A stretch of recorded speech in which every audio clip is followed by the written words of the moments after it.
Good morning student. आज की class में हम राष्ट्रवाद तथा धर्मनिरपेक्षतावाद के संदर्भ में टैगोर के शैक्षिक विचार के बारे में अध्ययन करेंगे। इससे पूर्व की क्लास में हमने राष्ट्रवाद एवं धर्मनिरपेक्षतावाद होती क्या है इसके बारे में जानकारी ली थी, और अब इसके पश्चात हम टैगोर जी के जो इसके संदर्भ में शिक्षा के जो विचार है उसके बारे में अध्ययन करेंगे। इसको विस्तार पूर्वक जानने से पूर्व मैं आपसे कहना चाहता हूं कि मैंने एक वीडियो पहले आपको प्रोवाइड किया जो कि टैगोर जी के शिक्षा के बारे में था।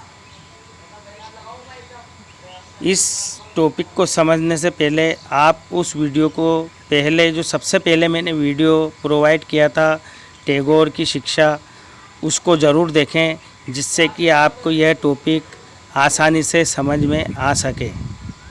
और ये बीएड सेकंड ईयर हेतु अति महत्वपूर्ण टॉपिक है। टैगोर शिक्षा एवं राष्ट्रवाद तथा धर्मनिरपेक्षतावाद के संदर्भ में टैगोर जी के क्या शैक्षिक विचारधाराएं थी या क्या शैक्षिक विचार थे, यह बड़ा इम्पोर्टेंट टॉपिक है बीएड सेकंड ईयर वालों के लिए। अतः आप इसको अच्छे से कंप्लीट करें। आपके एग्ज़ाम की दृष्टि से यह अति महत्वपूर्ण है। तो आइए अब हम टैगोर जी के जो शैक्षिक विचार थे राष्ट्रवाद एवं धर्मनिरपेक्षतावाद के संदर्भ में वो हम जानेंगे। तो टैगोर में शैक्षिक विचार बहुमुखी प्रतिभा के धनी लेखक, कवि, निबंधकार, नाटककार, संगीतकार, गायक, दार्शनिक एवं समाज सुधारक, चिंतक और महान शिक्षाविद के रूप में रविन्द्रनाथ टैगोर ने शिक्षा को एक बहुउद्देश्य प्रक्रिया के रूप में स्वीकार किया। बहुउद्देश्य से यहाँ तात्पर्य है कि ऐसी शिक्षा होनी चाहिए जो सभी उद्देश्यों को प्राप्त कर सके। अर्थात शिक्षा ऐसी होनी चाहिए कि मानव या व्यक्ति अपने जीवन को सरलता से व्यतीत कर सकें।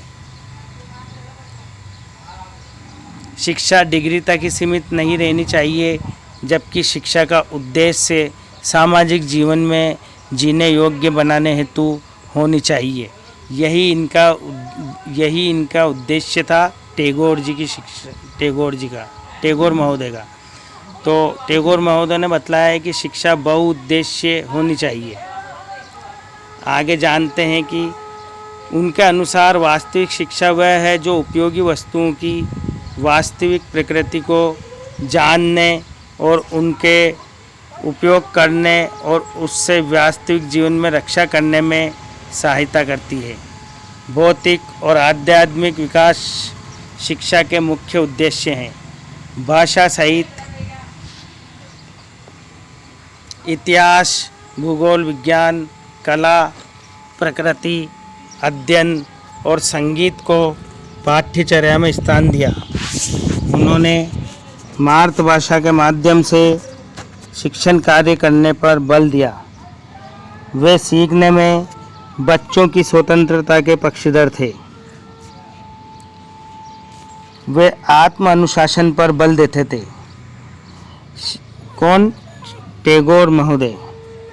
टैगोर महोदय आत्म अनुशासन पर बल देते थे, अर्थात स्वयं सेल्फ स्टडी पर ज़्यादा जोर देते थे। शिक्षकों को ज्ञानी, संयमी और शिक्षार्थियों के प्रति समर्पित होना चाहिए।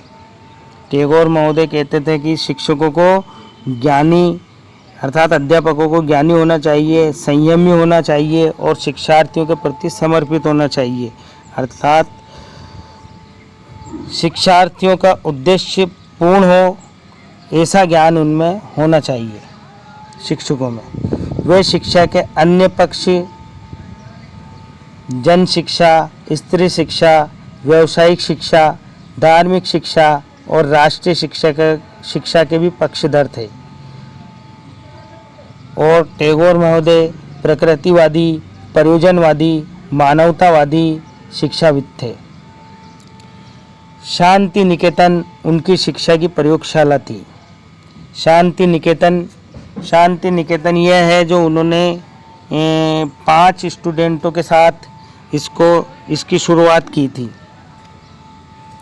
सबसे पहला विद्यालय शुरुआत किया था जिसका नाम शांति निकेतन। शांति निकेतन एक क्षेत्र का नाम है जहाँ पर इन्होंने 5 स्टूडेंटों के साथ एक विद्यालय खोला था, उसी को शांति निकेतन कहते हैं। इन 5 स्टूडेंटों में टैगोर जी का भी एक पुत्र था। वह श्रम, संगीत और स्वाध्याय के साथ संस्कारवान शिक्षा के प्रबल समर्थक थे। उनका शैक्षिक चिंतन और विचार आज भी भारतीय शिक्षा में जीवंत है।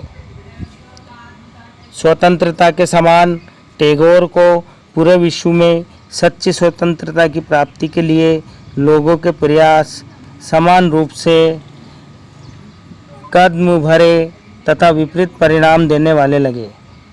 20वीं शताब्दी के प्रथम अर्धांश में यूरोप के कुछ देशों की लड़ाकू और आक्रामक राष्ट्रवादी आकांक्षाओं की पृष्ठभूमि में राष्ट्रवाद का विश्लेषण करते हुए टैगोर जी ने राष्ट्रवाद के विचार के जन्म को महाद्वीप में आधुनिक विज्ञान और तकनीकी विकास की उपज के रूप में व्याख्यायित किया।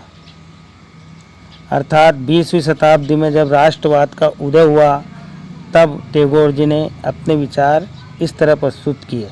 उन्होंने तर्क दिया कि भारत जहाँ अपने व्यक्तित्व के स्वाभाविक सांस्कृतिक दृष्टिकोण के कारण लोगों के संगठन, सामाजिक व नैतिक लक्ष्यों के लिए होते हैं, से भिन्न यूरोप में कहानी बिल्कुल अलग दिखती है। विज्ञान और तकनीकी के क्षेत्र में त्वरित विकास के कारण हुए औद्योगिक विकास ने लोगों को आविष्कारों से अधिक लाभ उठाने के लिए हाथ मिला लेने के लिए प्रेरित किया। विज्ञान तकनीकी का विकास हुआ तो नए नए आविष्कार हुए और नए नए आविष्कारों से जानकारी हुई। किनको? व्यक्ति को। लेकिन उन्होंने जोर दिया कि बिना नैतिक अथवा सामाजिक लक्ष्य के लोगों की ऐसी यांत्रिक संयोगिता उनमें अमानवीय प्रवृत्तियों को जन्म देती है, जिसके परिणाम स्वरूप उनका राष्ट्रवाद अपनी प्रकृति में धमकाने वाला तथा आक्रामक हो गया। इसके अतिरिक्त टैगोर महोदय ने कहा कि यूरोप में राजनीतिक तथा आर्थिक उद्देश्य के लिए राष्ट्रवाद के विकास की प्रक्रिया में नैतिक रूप से स्वीकार करने योग्य, राजनीतिक रूप से आक्रामक तथा आर्थिक रूप से राष्ट्रवाद के असंतोषजनक रूप होने के गुण अंतर्निहित हैं, जो मानवता के व्यापक हितों के लिए हानिकारक है। टैगोर जी ने यूरोप में घरेलू और अंतर्राष्ट्रीय दोनों ही क्षेत्रों में आक्रामक राष्ट्रवाद के विकास के अनेक नकारात्मक परिणाम बताए। देश के भीतर उन्होंने आगे कहा, राष्ट्रवाद लोगों में सत्ता तथा धन के लिए प्रचंड व अंतहीन लालच को प्रोत्साहित करता है, जिसके परिणाम स्वरूप मानव श्रम का अधिक से अधिक अवमूल्यन होता है। अर्थात उन्होंने कहा, उनका अनुसार ये बात स्पष्ट हुई कि जैसे जैसे आविष्कार हुए तो मानव श्रम का ह्रास होने लगा तथा अधिक धन कमाने के लिए यांत्रिक शक्ति पर भरोसा बढ़ता जाता है। वही बात आ गई कि यांत्रिक शक्ति अर्थात आविष्कारों के ऊपर निर्भर होने लगे। धीरे धीरे सामाजिक अंतःक्रियाओं में लोग नैतिक और मानवीय तत्वों से वंचित होने लगे तथा उनकी गतिविधियों दृष्टापूर्ण होने के बावजूद उनकी राजनीतिक आर्थिक शक्ति से सामाजिक स्थान निर्धारित होता है। अंतिम विश्लेषण में जब सत्ता और धन का लालच अत्यंत बढ़ जाता है तो यह उन उन्हें लोगों के ऐसे स्वाभाविक संगठन बनाने के लिए प्रेरित करता है जो अपने स्थान से बाहर के क्षेत्र के भौतिक संसाधनों को खोजने तथा उसके शोषण करने के लिए धावा बोलते हैं। इस प्रकार राष्ट्रवाद उपनिवेशवाद को बढ़ावा देता है तथा लाभदायक उपनिवेशों में दृढ़ स्थान प्राप्त करने के लिए दो या दो से अधिक देशों में भीषण युद्ध होता है। उपनिवेशवाद, यहाँ उपनिवेशवाद शब्द आया। उपनिवेशवाद से तात्पर्य है कि व्यापारिक गतिविधियाँ।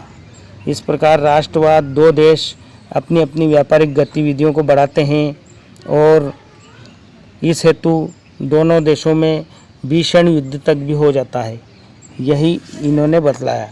उपनिवेशों की गतिविधियों से राष्ट्रवाद का यथार्थ चरित्र उजागर हो उठता है।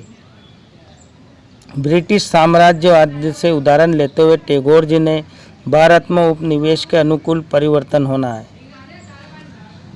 उन्होंने दुख प्रकट किया कि नैतिक भ्रष्टाचार का ये चक्र लगातार चलता रहेगा। लोहे से जोड़ना तथा मशीन को मशीन से, जिसके तले व्यक्ति के सहज विश्वास तथा आदर्श जीवन के सुंदर फूल कुचल जाएंगे। तो कहने संपूर्ण जो विचार व्यक्त किए, इन विचारों का संक्षिप्त में यही अर्थ है कि मशीनी को यह बुरा मानते थे। मशीनी युग को यह टैगोर महोदय बुरा मानते थे और मशीनी युग आने से नैतिक भ्रष्टाचार का और मानव से मानव को जुड़ने का तथा विश्वास, आदर्श जीवन के सुंदर फूल कुचल गए। मानवता का ह्रास हुआ। मशीनी युग आने से मानवता का ह्रास हुआ। आज आजीविका नहीं मिली मानव को। इसी के ऊपर इन्होंने अपने विचार व्यक्त किए।